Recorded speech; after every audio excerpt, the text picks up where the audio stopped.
The Trojan war.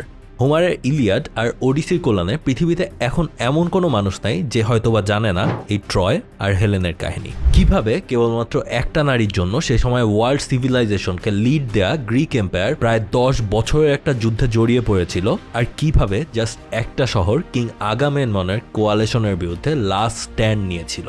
Achilles, hectare, Paris R Helen এই চরিত্রগুলো কয়েক শতাব্দী ধরে সাহিত্যের পাতায় আর টিভির পর্দায় একের পর এক মাস্টারপিসের জন্ম দিয়েছে। আর ট্রোজান হর্স শব্দটা মডার্ন কালচারে এতটাই ইনফ্লুয়েন্সিয়াল হয়ে গিয়েছে যে আজকের দিনে কোনো একটা পার্সোনাল কম্পিউটারে এই ট্রোজান ওয়ার ধরা পড়লেই আমরা ভেবে নিতে পারি এই পিসিটা গন। তো এই ট্রোজান ওয়ার আর ট্রয়ের কাহিনী আসলে কতটুকু সত্য, এটা নিয়ে আমি একটা পোল দিয়েছিলাম বেশ কিছুদিন আগে, আর সেখানে ভোট দেওয়া প্রায় 8000 মানুষের মধ্যে 71% মানুষ বলছে এটা নাকি একটা রিয়েল হিস্ট্রি। এখানে আসলে আর্কিওলজিস্টরা কি বলছে এবং হিস্টোরিও বা কি বলছে, আর কেন অসংখ্য মানুষ আসলে বিশ্বাস করে এই ঘটনাটা সত্যিই ঘটেছিল, সেই সব নিয়ে আজকের ভিডিও। শুরুতেই একটা ম্যাপ দেখাই। ট্রয় যে নগরটা ছিল সেটা বর্তমানে টার্কির একটা জায়গায়, একদম স্পেসিফিকভাবে বললে এশিয়া মাইনরের নর্থ ওয়েস্ট কোস্টে। আর এই ট্রয়ের প্রিন্স প্যারিসকে জিউস দায়িত্ব দিয়েছিল 3 দেবীর মধ্যে সবথেকে সুন্দর জনকে চুজ করার জন্য। আর এর আগে আরো কাহিনী আছে, সেগুলো স্কিপ করলাম আর কি। তো যেটা হয়, এই প্যারিস ব্যাপক প্যারায় পড়ে যায় এই 3 জনের মধ্যে একজনকে চুজ করার জন্য। আর এইদিকে 3 দেবী তাকে বিভিন্ন অফার দিতে থাকে। তাদের 3 জনের মধ্যে ছিল আফ্রোদিতি, হেরা আর এথিনা। এক এক দেবী এক একটা অফার করলেও সে সময় আফ্রোদিতি তাকে অফার করে যে তাকে যদি চুজ করা হয় তাহলে সে পৃথিবীর সব থেকে সুন্দরী নারীকে এনে দিবে প্যারিসের কাছে। And that was Helen of Sparta. But সমস্যা হচ্ছে হেলেন অলরেডি স্পার্টার কিং মেনেলোসের ওয়াইফ। তাহলে সেই সময় উপায়টা কি? সলিউশনটাও সহজ, তাকে সরাসরি কিডন্যাপ করে আনো, আর এরপর দেবতা কিউপিড তীর ছুঁড়ে দিবে আর তাদের মধ্যে প্রেম হয়ে যাবে। একেবারে ইজি, রাইট? কিন্তু কিং মেনেলাউস এতটাই সহজে ছেড়ে দেওয়ার মানুষ না। সে তার ভাই আর্গোসের রাজা কিং আগামেননকে ডাক দিল, আর আগামেনন এবার এক বিশাল আর্মারা জড়ো করে, যার মধ্যে অডিসিয়াস, আয়াক্স, নেস্টার আর অ্যাকিলিস সহ গ্রিক সাহিত্যের সব বিখ্যাত হিরোরা ছিল। আর এর পরেই শুরু হলো এক বিশাল যুদ্ধ। 1000 জাহাজ ট্রয়ের দিকে রওনা দেয় আর্গাস ছেড়ে। ইভেন গ্রিক গডসরাও 2 ভাগে ভাগ হয়ে যায়। এই কাহিনীটার বর্ণনা 8th সেঞ্চুরি বিসি এর গ্রিক কবি হোমারের ইলিয়াড থেকে এসেছে। কিন্তু 10 বছর ধরে চলা এই যুদ্ধের ঘটনাগুলো আমি এই ভিডিওতে আর বেশি বলবো না, আপনাদের জাস্ট একটা ওভারভিউ দিলাম শুরুর দিকে মেইন কাহিনীটা বোঝার জন্য। এই ভিডিওর মেইন টপিক হচ্ছে আসলে এই যুদ্ধটা হয়েছিল নাকি হয় নাই। 1870 সালে হেনরিক স্কিলম্যানের হাত ধরে ট্রয় নগরীর ধ্বংসাবশেষ পৃথিবীর সামনে উঠে আসে। আর এই ঘটনার আগ পর্যন্ত ট্রয়ের অস্তিত্ব নিয়ে প্রশ্ন থাকলেও যখন তিনি এটা আবিষ্কার করে ফেলেন তখন থেকে কিন্তু ট্রয় নগরীর যে অবস্থানটা পৃথিবীতে আসলেই আছে সেটা নিয়ে কোনো প্রশ্ন ছিল না। এখন আসে যুদ্ধের জায়গাটা। ফাদার অফ হিস্টোরি নামে খ্যাত হিস্টোরিয়ান হেরোডোটাস 5th সেঞ্চুরি বিসিতে ট্রোজান ওয়ারের টাইমলাইন দিয়েছিলেন তার সময়েরও আরো প্রায় 800 বছর আগে। আর ইরাস্তোথেন্স একজন ম্যাথমেটিশিয়ান আরো স্পেসিফাই করে দেয় সেটা 1184 থেকে 1183 বিসির মধ্যে। তার মানে ধরে নেওয়া যায় এইটা সম্ভবত 12th সেঞ্চুরি বিসি বা 13th সেঞ্চুরি বিসি এরকম কোনো একটা সময় হয়েছিল। কিন্তু সেই সময় ওয়ার্ল্ড সিভিলাইজেশনে কোন এম্পায়ারগুলো আসলে ছিল? ট্রয়ের আশেপাশে তখন 3টা মেজর সিভিলাইজেশন অ্যাক্টিভ ছিল: হিথাইট এম্পায়ার, ইজিপশিয়ান এম্পায়ার আর এজিয়ান গ্রিক এম্পায়ার। আর এদের মধ্যে হিথাইটের কাছ থেকে আমরা ট্রোজান ওয়ারের ফার্স্ট রিটেন ডকুমেন্ট পাই। তাদের লেখায় গ্রিকরা যে ওয়েস্টার্ন অ্যানাটোলিয়ায় ব্রোঞ্জ এজে অ্যাক্টিভ ছিল সেটাও জানা যায়। তারা গ্রিকদেরকে ডাকতো অ্যাহিওয়া নামে। এই হিথাইট ডকুমেন্ট থেকে জানা যায় এই অ্যাহিওয়া এম্পায়ার খুবই পাওয়ারফুল একটা নেশন ছিল। আর জিওগ্রাফিক্যাল লোকেশন থেকে এইটা ধরে নেওয়া যায় সেই নেশনটা ছিল মিসেনিয়ান গ্রিস এম্পায়ার। আর ট্রোজান ওয়ারের কনটেক্সটে সব থেকে ভাইটাল ডকুমেন্টটা হচ্ছে একটা চিঠি, টাওয়াগালওয়া লেটার নামে পরিচিত। এই চিঠিটায় উইলুসা কনফ্লিক্ট নামে একটা যুদ্ধের কথা বলা হয়েছে। আর হিস্টোরিয়ানরা এই উইলুসাকে ইলোয়েস বলে চিহ্নিত করে, যেটাই আবার হোমারের ইউজ করা ট্রয়ের নাম। আর এই চিঠিটাতেই বলা হয় হিটাইট আর গ্রিসের রাজার মধ্যে ট্রয় নিয়ে একটা গ্যাঞ্জাম ছিল। আর চিঠিতে এটাও লেখা আছে we have made piece with it. তার মানে এই হিটাইটদের ডকুমেন্টটাকে যদি আমরা মেইন ডকুমেন্ট হিসেবে ধরি, তার মানে এই যুদ্ধটার একটা শান্তিপূর্ণ সমাধান হয়েছিল। আবার 1870 সালে যখন খোঁড়াখড়ির কাজ শুরু হয় তখন সেখানে কিছু তীরের মাথা পাওয়া যায়, প্লাস স্ট্রাকচারগুলো ড্যামেজ এটা বোঝা যায়। বার্নিং এর সাইনও তখন ছিল। কিন্তু নগর ধ্বংস হয়ে যাওয়ার জন্য যেই লেভেলের ড্যামেজটা আসলে থাকা উচিত সেই লেভেলের ড্যামেজটা এই ট্রয় কিন্তু ছিল না। আর এটা ছাড়াও 600 খ্রিস্টাব্দ আগে এক্সিস্ট করা লুইয়ান ভাষার পোয়েট্রিতেও এই যুদ্ধের মেনশন পাওয়া যায়। কিন্তু সমস্যাটা হচ্ছে কোথাও কেবলমাত্র একটা যুদ্ধের কথা বলা হয়নি, বলা হয়েছে প্রায় 2টা থেকে 3টা যুদ্ধের কথা। ইভেন গ্রিক মিথোলজিতেও একের অধিক যুদ্ধের কথা উল্লেখ ছিল ট্রয়ের সাথে। গ্রিক মিথোলজির 2টা ট্রোজান ওয়ারের মধ্যে একটা হচ্ছে হেরাক্লিস বা হারকিউলিসের সময়, আর আরেকটাই এই হেলেন বা আগামেমননের সময়। আর হিটাইটদের ভাষায় এই ট্রোজান ওয়ারকে আবার 4টা ভাগে ভাগ করা হয়েছিল। 15th সেঞ্চুরি বিসি এর আসুয়া রেবেলিয়ন থেকে শুরু করে কিং উইলুসার ওয়ালমুকে সরিয়ে দেওয়া পর্যন্ত, আনুমানিক সময়কাল 13th সেঞ্চুরি বিসি। আর আর্কিওলজিক্যাল এভিডেন্স শো করে ট্রয় নগরটা জাস্ট একবার না বরং 1300 থেকে 1000 বিসির মধ্যে 3বার ধ্বংস করা হয়েছিল। তার মানে হোমারের ইলিয়াড আর ওডিসিতে যেই যুদ্ধটার কথা বলা হয়েছিল সেটা যে এক্স্যাক্ট কোনটা সেটা কিন্তু এখন পর্যন্ত আমরা স্পেসিফাই করতে পারছি না। এখন এখানে আরেকটা প্রশ্ন আসবে যে কেবলমাত্র একজনকে কিডন্যাপ করার জন্যই কোনো যুদ্ধ লেগে যেতে পারে কিনা। উত্তরটা হচ্ছে হ্যাঁ, কারণ এইটাকে সাপোর্ট করার মতো আমাদের কাছে আরো মেজর 2টা হিস্টোরিক্যাল ইভেন্ট আছে। প্রথমটা হচ্ছে বেশ পুরাতন, সেটা 13th সেঞ্চুরি বিসিতেই হিটাইট আর ইজিপ্টের মধ্যে একটা যুদ্ধ লেগেছিল এক হিটাইট প্রিন্সের মারা যাওয়ার কারণে।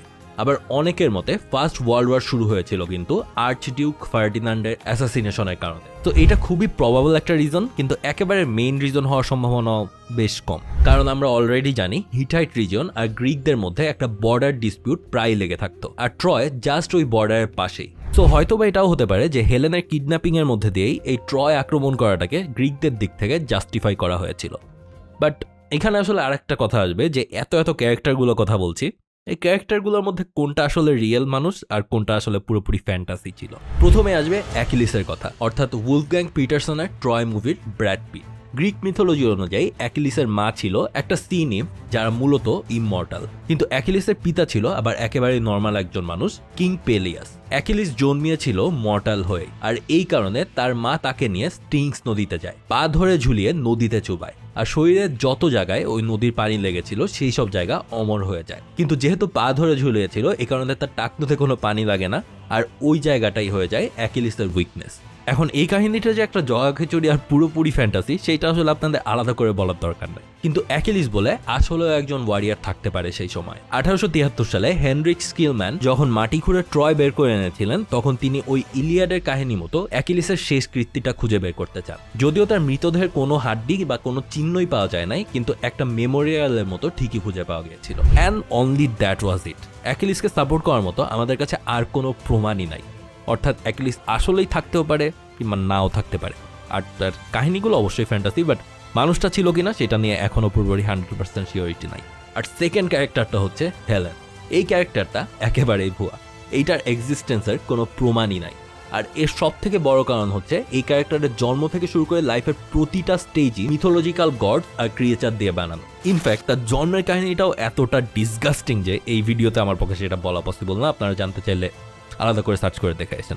3জন অ্যানশিয়ান গ্রিক অথার ইউরোপিডাস, স্টেসিকোরাস আর হেরোদেতাসের মতে হেলেন নাকি ট্রয়ে যায় নাই, বরং যেটা গিয়েছিল সেটা ছিল জিউসের আদেশে হার্মিসের বানানো একটা ইলিউশন। মানে হয়তোবা বুঝতেই পারছেন কেন আমি এটাকে পুরোপুরি ফ্যান্টাসি বলেছিলাম আর রিয়েলিটিতে এটার কোনো এক্সিস্টেন্স আসলে থাকার পসিবল না। এখন আসি ট্রোজান হর্স নিয়ে, যেটা কাহিনী আমরা কম বেশি সবাই জানি, বাট আর একটা ছোট ওভারভিউ দিই। ট্রোজান ওয়ারের সময় প্রায় 10 বছর ধরে গ্রিকরা কিন্তু ট্রয় নগরী সিজ করে রেখেছিল, আর সেখান থেকে কোনো আউটপুট না আসায় এবার তারা ষড়যন্ত্রের আশ্রয় নেয়। একটা বিশাল ঘোড়া বানায় কাঠ দিয়ে, আর তার ভেতরে লুকিয়ে থাকে অসংখ্য গ্রিক সৈন্য। ট্রয়ের মেইন গেটে এই ঘোড়াটা রেখে বাকিরা সরে যায়, আর ট্রয়ের মানুষ ভাবে গ্রিকরা হয়তো আত্মসমর্পণ করেছে আর পিসের একটা সিম্বল হিসেবে এই ঘোড়া তাদের উপহার দিয়েছে। তারা খুবই ভালো মনে ঘোড়া ভেতরে নিয়ে আসে, আর রাতের বেলাতেই সেখান থেকে গ্রিক সৈন্যরা বেরিয়ে এসে পুরো ট্রয় নগরী ধ্বংস করে। আর বুঝতেই পারছেন হাজার হাজার বছর আগে কাঠের তৈরি একটা স্ট্রাকচারের এক্সিস্টেন্স পাওয়া এখন প্রায় অসম্ভব। বাট এইটা কিন্তু অজস্র পেইন্টিং আর স্কাল্পচারকে ইন্সপায়ার করেছে, কারণ এই জিনিসটা হোমারের কবিতায়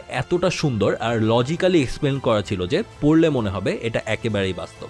এইটার ইঞ্জিনিয়ারিং, এটার কাঠ কোথা থেকে আনা হয়েছে, এটার ট্রান্সপোর্ট কিভাবে করা হয়েছে, প্রতিটা জিনিস একেবারে পয়েন্ট বাই পয়েন্ট ডিটেলস দেওয়া কিন্তু আছে।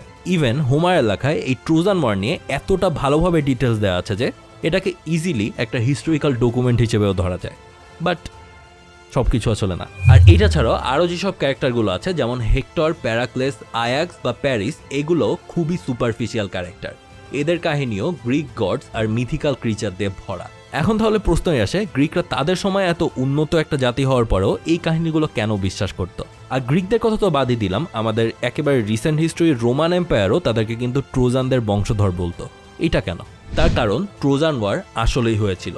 হোমার যেভাবে লিখেছিলেন সেভাবে না হলেও ইট হ্যাপেন।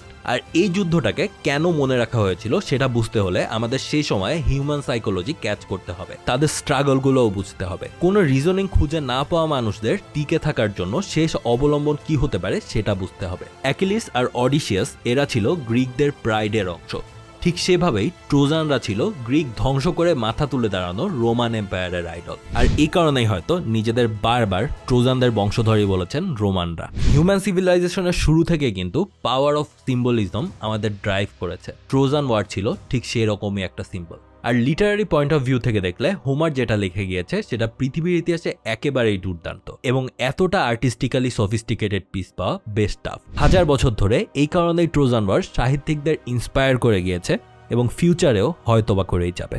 আর আমরা যদি এটাকে জাস্ট ফ্যাক্ট হিসেবে না দেখে একটা ফিকশন হিসেবে ট্রিট করি তাহলেই হয়তোবা সব থেকে বেশি মজাটা পাওয়া যাবে। তো এই ভিডিওটা বানানোর একটা মেইন উদ্দেশ্য ছিল আমার হঠাৎ করেই মাথায় এই ট্রয় আর ট্রোজান ওয়ার নিয়ে একটু ক্লিক করছে, তারপরে আমি পোলটা দেই। অ্যান্ড পোলটার রেজাল্ট দেখেই আমি সব থেকে বেশি অবাক হয়েছিলাম যে 71% মানুষ মনে করছে এটা আসলে একটা রিয়েল হিস্ট্রি। যদিও লজিক্যালি স্পিকিং ট্রোজান ওয়ার জিনিসটা রিয়েল, বাট এইটা নিয়ে রিলেটেড যেই কাহিনীটা সব থেকে বেশি প্রচলিত তার মধ্যে হয়তোবা বেশিরভাগই পুরোপুরি ফ্যান্টাসি বলা যায়। বাট এই ভিডিওটা বানাতে আমি বেশ মজাই পেয়েছি। আপনারাও জানান যে এই ভিডিওটা আপনার কেমন লাগলো, অ্যান্ড চ্যানেলে নতুন আসলে অবশ্যই সাবস্ক্রাইব করে যান, আর ভিডিও ভালো লাগলে লাইক, কমেন্ট আর যা যা করা লাগে করেন। তো that's all for today. Until my next upload, have a good week, good by.